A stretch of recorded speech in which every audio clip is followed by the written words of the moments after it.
a lovely little humble abode. You saw the photos on the wall Oh, when you okay. came in? Come on! Yes. Come on! This is it. This is where the magic happens, all the knowledge and everything. Wow. Shelley lives in the middle of knowledge.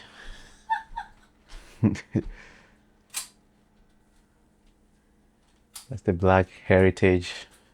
Any memories about around the pictures? Oh my gosh, can you see family? Yeah, I can see That's family. me. When I was like 2 years old in Trinidad with my brother and my auntie Muriel, who passed away, but playing carnival. Wow, it's amazing. Yeah. Yeah. And who's smiling here? Oh, my nephews. Oh, My okay, nephews. oh, okay. Yeah. That's great. So a lot of family. And how is life here, Shelley? Life is tight, busy. As you can see, I love photos and family, and I try to surround myself with the memories. And You really remind me of my grandma. She used to love being like this in houses. Wow. That's what we do, right? Wow. Yeah. That's amazing. And then my lovely book. Yeah, of course. Of course.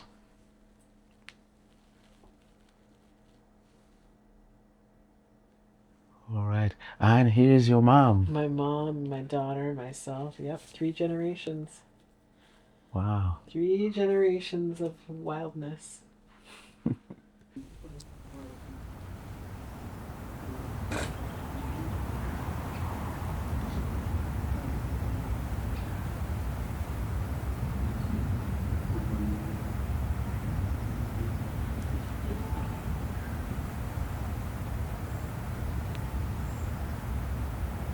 Every voice carries a legacy.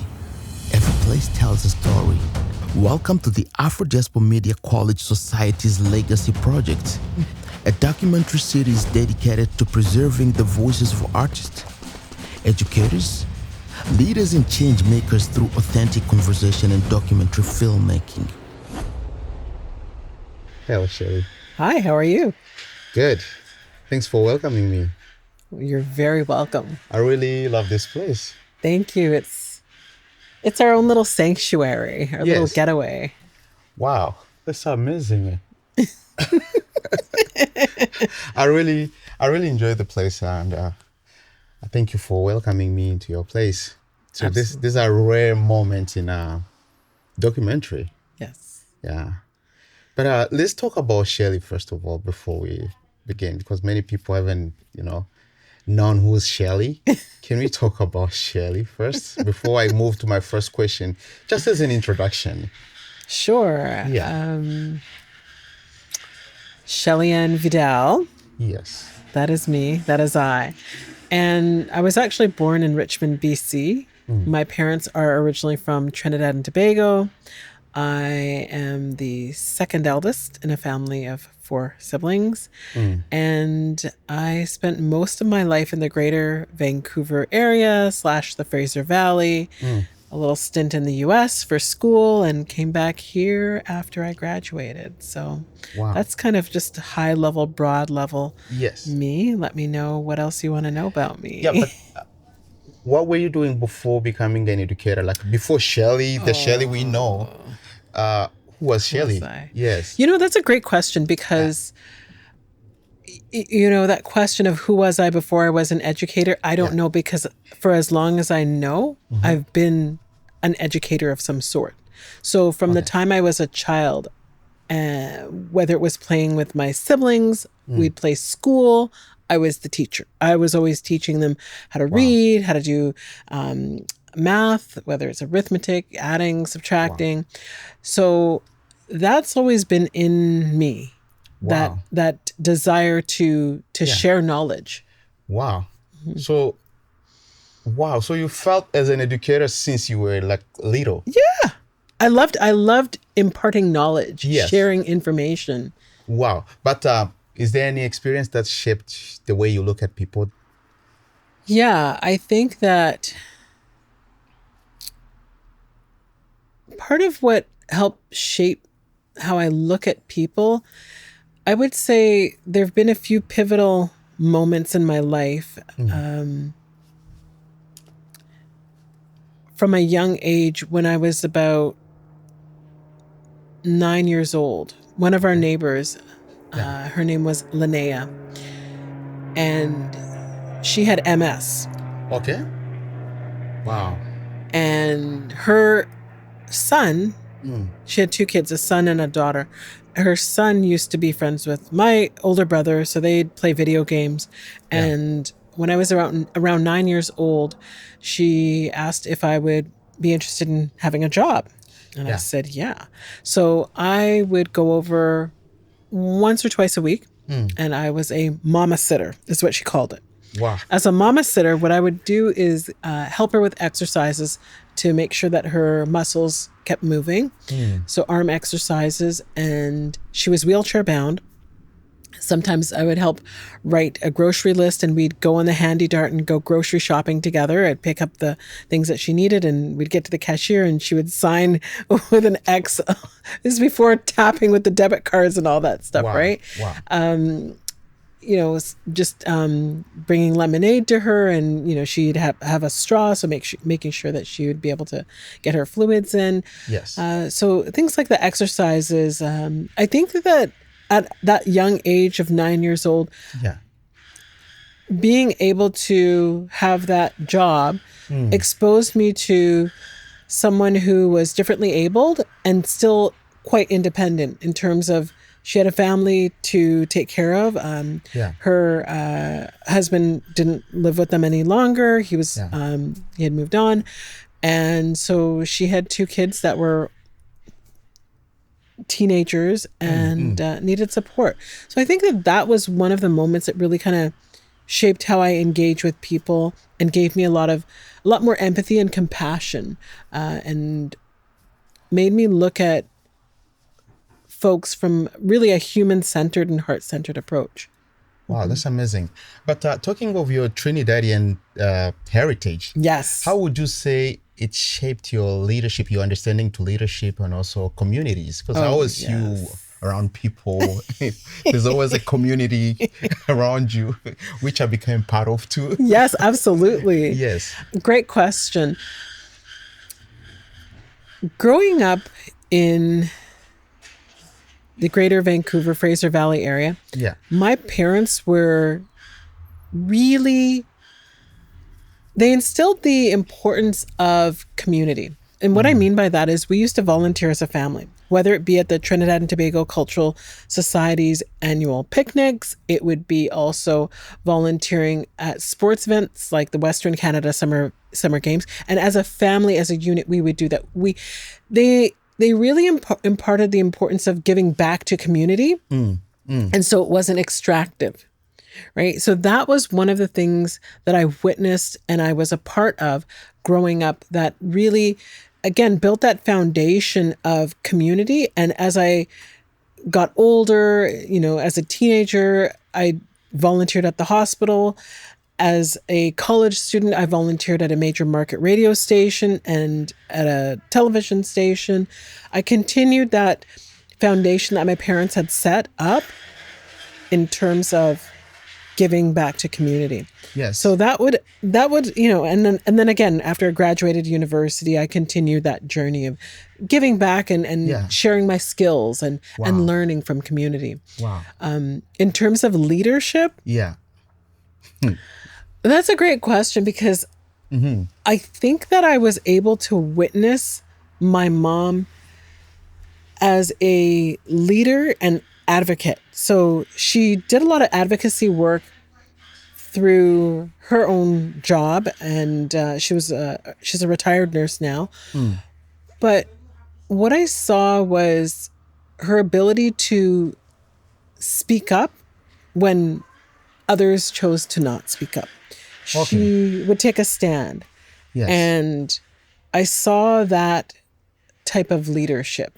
And so growing up around that, I think that also was part of the building blocks for for creating who I am today. I also think that some people are just natural born leaders. I think you can Okay. develop it. You can Yeah. develop your leadership Yeah. skills, but Yes. some people just have that innate ability. When they see something that needs to be done, they're going to step up Wow. and do what needs to be done, or they're going to bring people together to help the cause move forward. Wow, it's amazing. Let's talk about leadership. For sure. Most people, when they talk about leadership, to them it's all about positions. You know, becoming a president. You know, a mayor of a district somewhere. You know, some others think about the army, being a leader in the army. That's what most people think about. The Only title. few, yes, it's all about titles. Few devote their lives into building other leaders. And I would like to know what would be the difference between those two types of leadership, two ways of looking at leadership, according to Shelley. Well, again, you've got folks who are striving for that title. Yes. And to me, that's really having an external force driving your desire for leadership. Wow. There's others who have that internal drive, which isn't focused on external sources or external people seeing what you are and about that title. And the scary thing is, when people no longer have the title, what happens then? Who do they become? Sometimes they lose their footing and they're lost souls, because now they're no longer this title, this position. So they have a loss of identity, right? Yes. In terms of the other side, those who have that innate kind of leadership in them, Yeah. I think it goes back to, again, when we think of leaders, there's several types of leaders, right? Yeah, Are you yes. a transformative leader? Are you a servant leader? Are you a charismatic leader? Yes. Are you a dictatorial leader? Do you want a dictatorship? Yes. And I think in terms of myself, I understand that depending on the situation, you may need to bob and weave and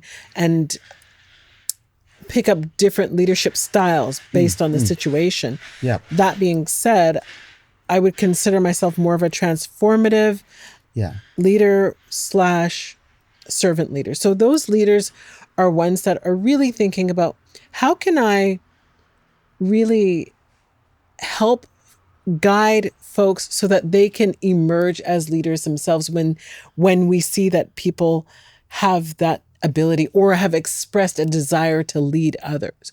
Wow. It's not really about myself. Yes. It's really about, how can I empower them?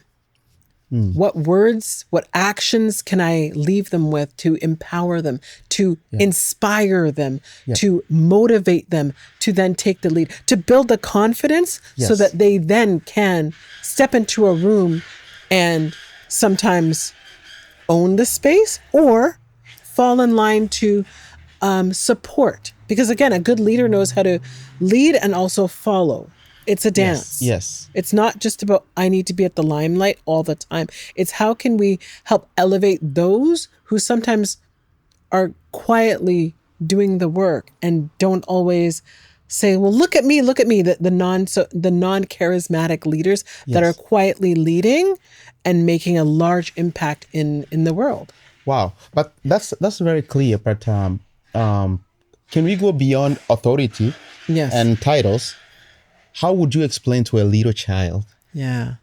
making it simple, Yeah. what leadership is, like your definition, even in few words? Yeah. That's a great question. I think as a mother of a youngin', I think back to some of the things that my parents used to say to my siblings and I. And those sayings like, be the one to, don't be a follower, be a leader. What does that really mean? So you're not just doing what everybody else is doing because everyone else is doing it, but you are looking at the situation and assessing, what can I do to help others? And it's not necessarily about one's self. So how can I make the world better? How can I show exhibit kindness? How can I exhibit a heart-centered approach? How can I offer compassion? How can I offer empathy? Those are some of the values that really align with my leadership style. So if I were speaking to a young person, a child, I would be curious, like, what's important to you, right? So, and if they say, well, I like to play with my friends, and okay, so if you want to play with your friends, what is it about being with those friends that brings you joy, right? What brings them joy? And then think about, like, what can we do to continue to foster the relationship? Because leadership is also about relationship building. Yeah, that's and true. That's true. And thinking about how can we foster the relationship so that it's going to be long term, if it's a healthy relationship, right? Yes. Wow. Shelley, I'm thinking of you as a book that I'm reading on leaders. But I get to a chapter where now I'm seeing leadership in general. We already spoke about leaders, but now we want to speak about leadership in general. What would be the difference between leadership that bring changes to the people, and a leadership that just manages people? Oh, Lord have mercy. Don't get me started. It's so funny because we can sit on social media and there's often that comparison of a manager versus a leader, right? A manager is somebody who tells you what to do, is overseeing. And when I think of a manager, I think of somebody who wants to be in control. They're in control of your time. They're in control of your tasks. And their job is to make sure you're doing it exactly the way that they want you to do it. Wow. In terms of a leader, when I think of a leader, I think of there's breathing room. There's ebb and flow. It's not a straight path. It's sometimes curvy. A leader is someone who is going to, again, foster the person that is, or the people, the persons that are, so to speak, around them. I'm not even going to say under them. I'm going to say around them, around the room. And so they see the people's strengths and they try to amplify their strengths. They try to encourage them. Wow. They think about, again, how do we highlight this person? How do we fill the gaps that are there? Yeah. In terms of maybe their skill sets, if that's what they want to do.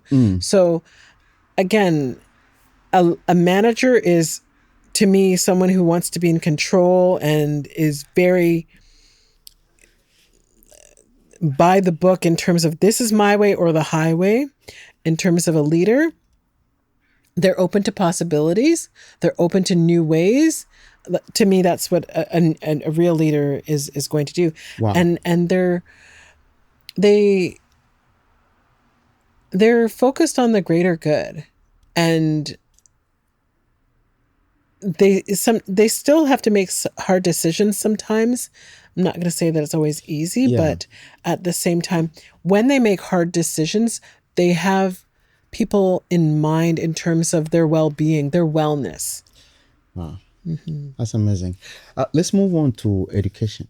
Okay. You've spent your whole life into education. There's one thing that comes to mind every time, especially, and this is, I think, in my experience, the mistake that most parents make, most teachers too, educators make this, is pushing people into employment. Yes. It's like that's the best thing. Yeah. Go to school, get an employment, live on paychecks. That's it. But what would you think is some other responsibilities of an educator beyond just employment? Yeah. Yeah. Why would you push children or somebody else's kid into education and show them something that is beyond just getting a job? Yeah. Yeah. It's more than that. It's life skills. Great. And I remember when my younger brother was getting ready for university. And I'm the first in our family to graduate from a university. My older brother graduated from college, but I was the first to graduate from university. And my parents, like I said, they immigrated to Canada. So they didn't understand the Canadian higher ed system in terms of universities. And when my younger brother was getting ready, one of the things that he was nervous about it. He had some anxieties about like how do I do this, and I don't understand the process and the application, and there was he was uncomfortable about the process. And one of the things that I really wanted to impart on him based on my experience was, yes, you're going to learn things about, what they teach you in the classroom, but it's bigger than that. Wow. It's bigger than that because it's about life skills. It's about critical thinking. It's about time management. It's about budgeting.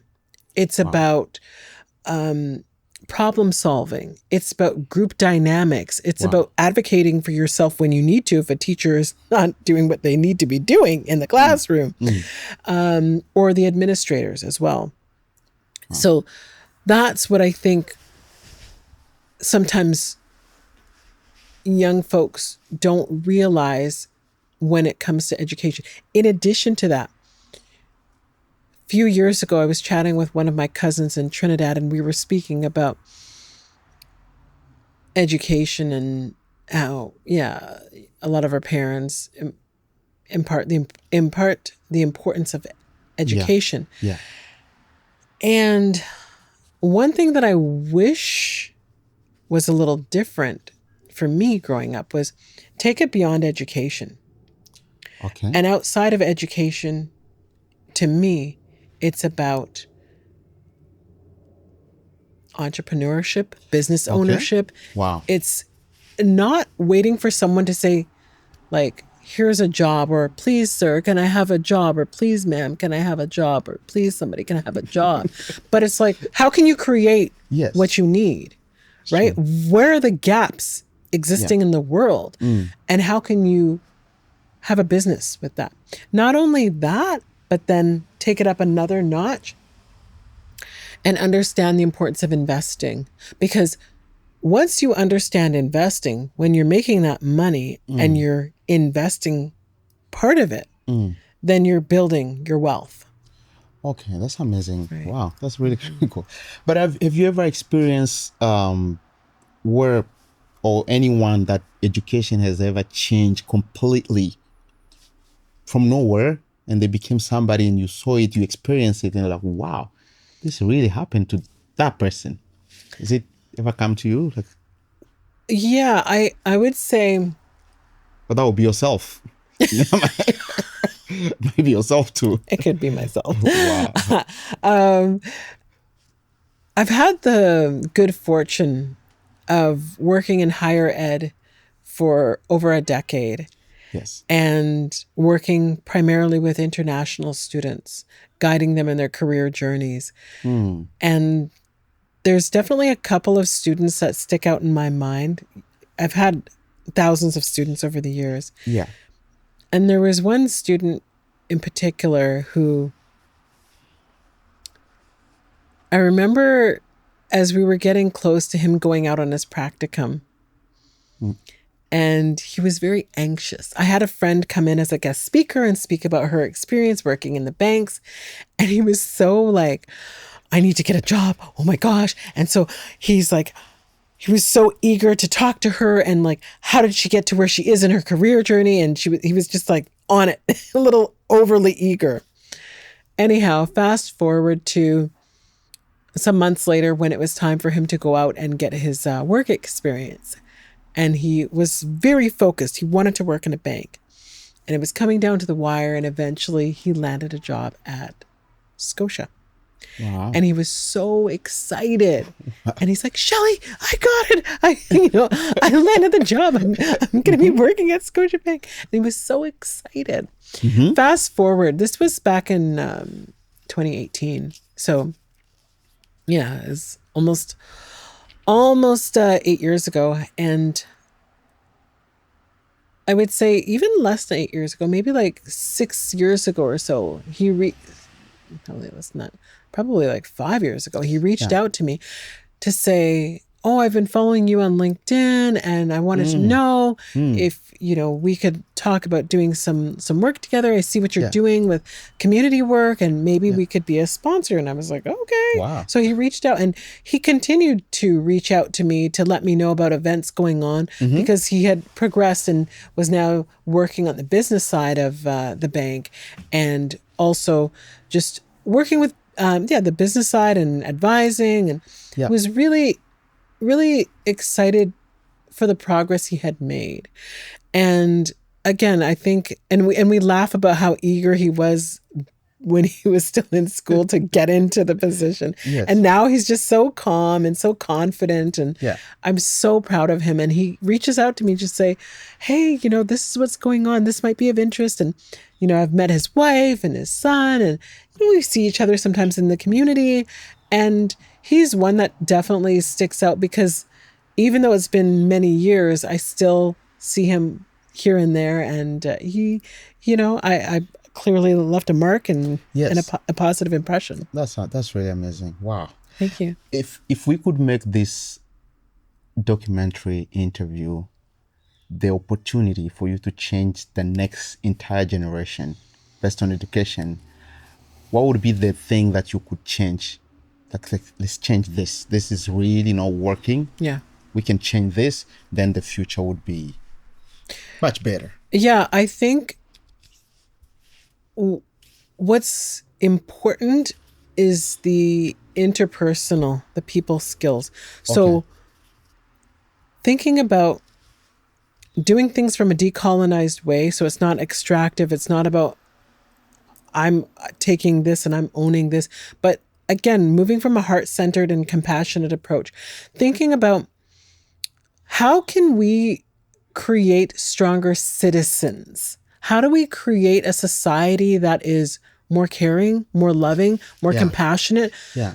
One that our future generations want to live in terms of not just for this generation, but for future generations. Yeah. Wow, that's amazing. All right, let's talk about communication. Once again, thank you so much for giving us this opportunity to talk to you because I'm feeling like I'm in a library right now. And I'm just like a little child in front of, books. You don't know where to touch.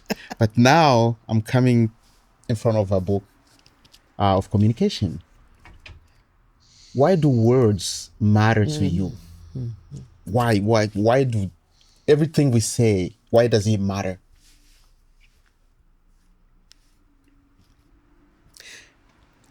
Great question again. Wow. My mind is going in two different areas. First thing I want to say is I just remember growing up and that little saying, sticks and stones can break your bones, but words will never hurt you. Yeah. And that's not true. Words have power. And words have the ability to transform a person's day from horrible and miserable to pleasant and even amazing. So, for example, how often do you go to the store, the grocery store, and you're checking out and you come up to the cashier, if it's not a self-checkout, and come up to the cashier and it's like, oh, how was your day? Or how are you today? Or however greeting they say. And I say, you know what? I'm having an amazing day. And just changing it from fine or good. Yes. It kind of switches gears. It changes everything. Yeah. Absolutely. Because usually the default response is, oh, good, fine, like keep it moving. Yeah. But when we take a moment and slow it down and we actually think about asking like, how's your day? And, or what's the highlight of your day? Wow. That can really, just simple words can really put a smile on someone's face. Wow. And we don't know what that person was going through before we had an opportunity to engage with them. And so again, we have an opportunity to either light up someone's space and day or moment with the words we choose. Wow. Or we can pivot and make it horrible, right? So I try, I'm human, right? Yes. I try my best to breathe and offer moments of joy as much as possible. Yeah, that's amazing. I have traveled the world I've been to a lot of countries. Yeah. 10 countries in Africa. And Wow. yes. And there's one thing that I've seen is people striving to learn new languages. Everywhere you go, if you don't understand the language, it becomes a problem. What do you think, or do you believe that a language can really shape or transform somebody's future? It can, because that's how we connect. Whether it's through oral, verbal, it could be nonverbal text. Yeah. It could be sign language. Yeah. It's how we're communicating. It can transform the world. Absolutely, language. We know that it can open up possibilities for deeper connections, for strong more understanding, more meaning. So yeah, languages can definitely create and transform. For this one, I'm going to move you a bit into families and, like relationships and stuff. Do you think conversation really matters? And have you seen it really changing situations that maybe policies couldn't? Yes. We have a policy, we can do this and we can't do that. But sometimes it's really hard fixing problems with just those policies. Do you think conversations, good communication could heal some of the wounds that policies couldn't? Yes, and there's a lot of variables. Okay. Right? So if there's a poorly written policy, that could obviously cause a lot more trauma, damage in relationships. Putting that aside, if there's poor policies, or even if there's halfway decent policies, and there's been a relationship that's been damaged, if you have willing participants that can speak with someone who can offer them space to share their perspective, that might be an opportunity to start bridging the gap that exists between one party and another party. I think often in the work that I've done, I've seen that where someone holds so true to a belief and another person holds so true to a belief, and emotions get fired up and they don't have an outlet. They don't have the tools. They don't have the mechanisms for how to navigate their frustration. They don't have the leadership to say, I hear you. And you know what happened was not okay, and we're going to do better. And so sometimes they start spiraling, and it's scary. So It's really scary. if there is an opportunity for two people to do it themselves and come together and have a conversation, great. If not, then having someone like a mediator or a facilitator to have a collaborative conversation, a constructive conversation, a mediated conversation can often bring people a little closer. So maybe they're not carrying that heavy burden and weight of toxicity that exists in that area, in that environment, in that arena. Wow, that's amazing. It's always been said that most conflict comes from the fact that people don't just listen. In any conversation, any communication type, people just don't listen. They want to be the one speaking. And I've seen a rule, I think I read about this on the internet. It's called 80-20. So listen 20% and speak 20% and listen 80%. And what I would like to know, what's the importance of listening to Shelley? How would you put that into somebody who's young right now? Yeah, just tell them, listen. The importance. Well, it's interesting because often we take it for granted. We think everybody's just, everyone can listen. Yeah. But to listen effectively is a skill. Wow. Because one must be mindful. They must be in that present moment. And if they're focused on listening to the other person, they're putting aside their own thoughts and they're zeroing in on exactly what the person is saying. You got to hyper focus. And it really is a skill, because oftentimes people are so focused on, how do I respond? What am I going to say next? And when you're focused on what you're going to say next, what happens is you're not truly listening to what the person is saying. Wow. So again, it is a skill. It takes practice. And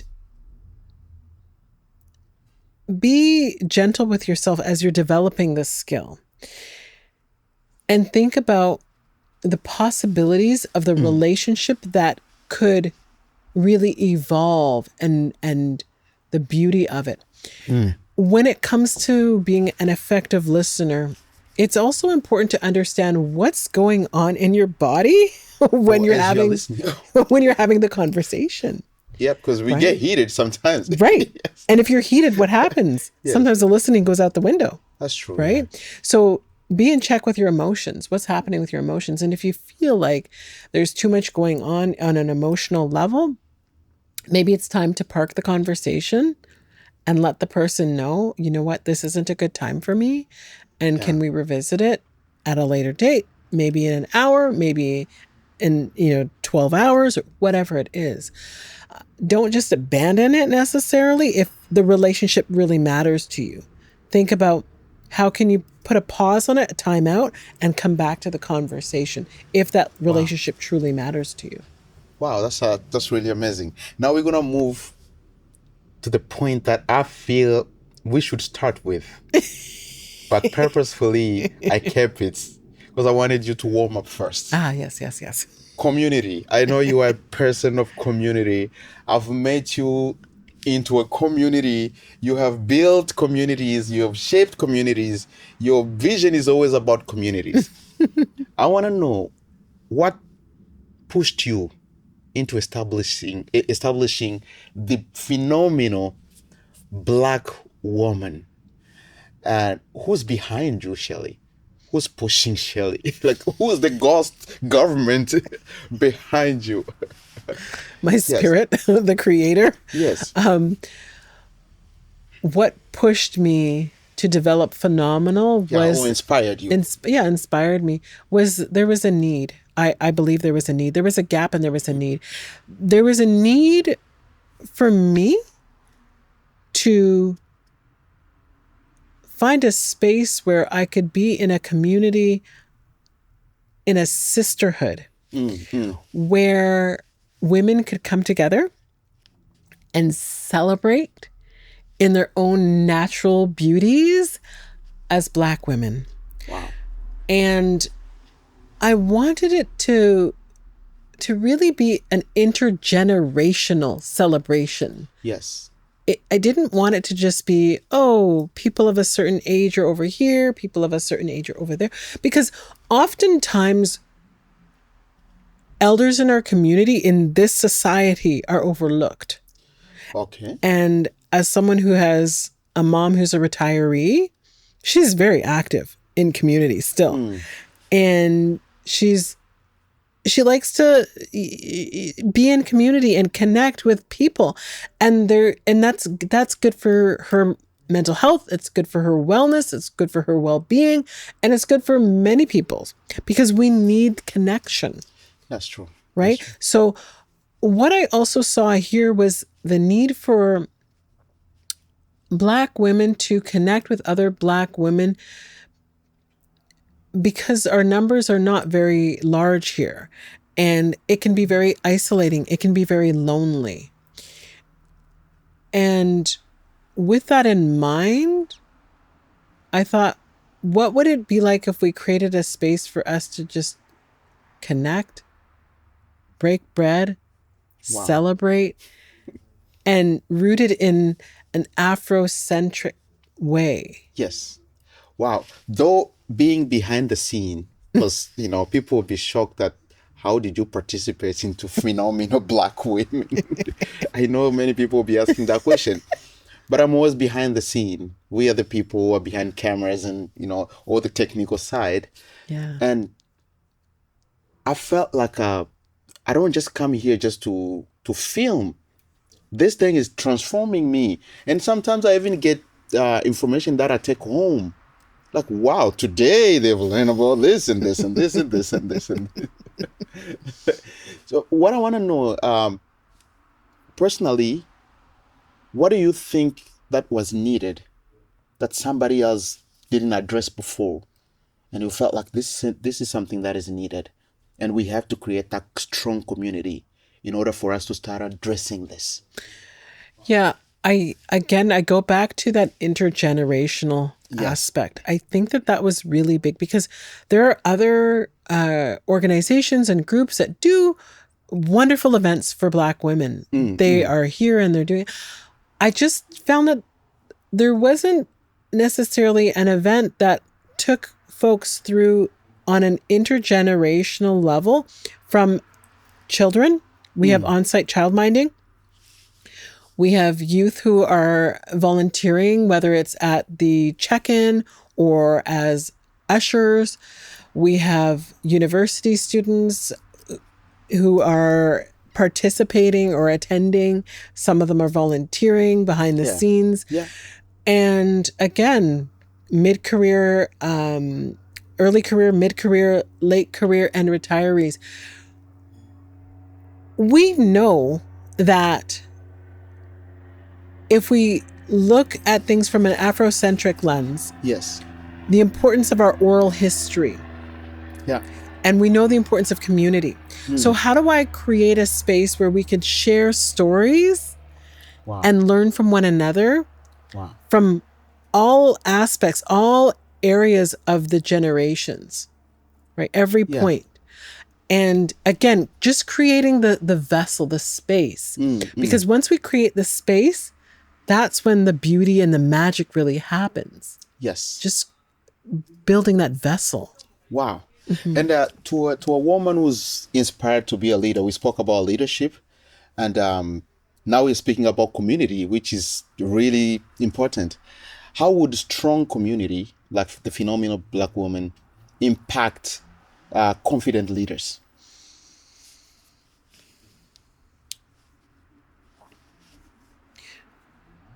Well, representation matters. Okay. And when some of the young women attend, they can then see what they can aspire to be in the future.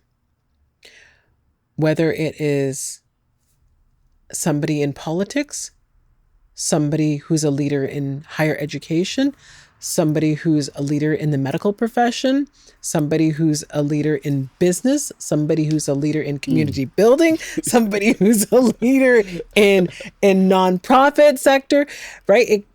They can see. And then again, when we think of the older generation or elders, they can learn from the youth.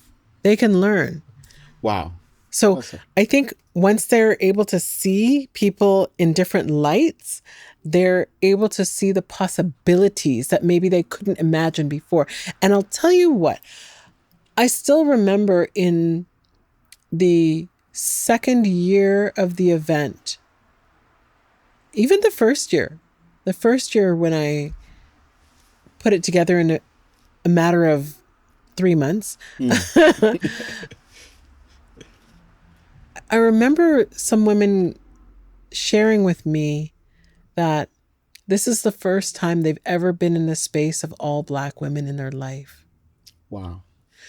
And to never experience that until you reach mid-30s or higher is something.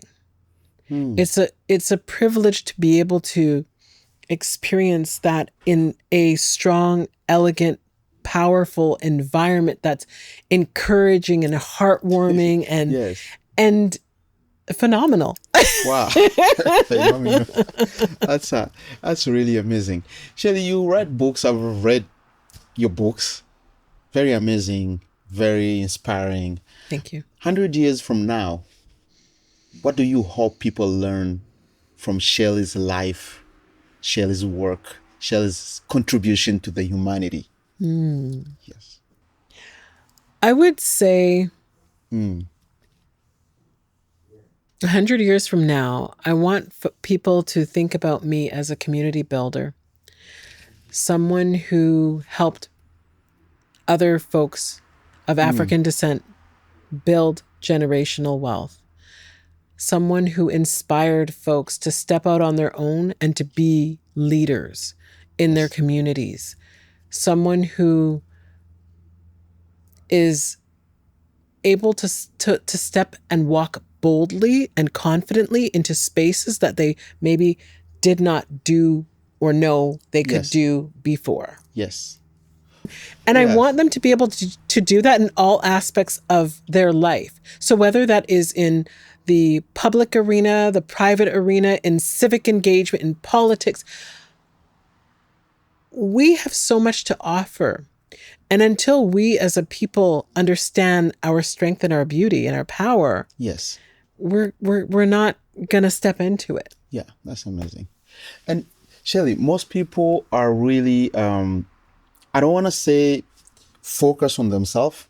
They center all the interest of life upon themselves, and it's really sad that this happens even to leaders. You know, the entire leadership is kind of like focusing on making them wealthy, living good life and stuff like. Even though they may go out there and lie to people, we know what politicians do and all kinds of things.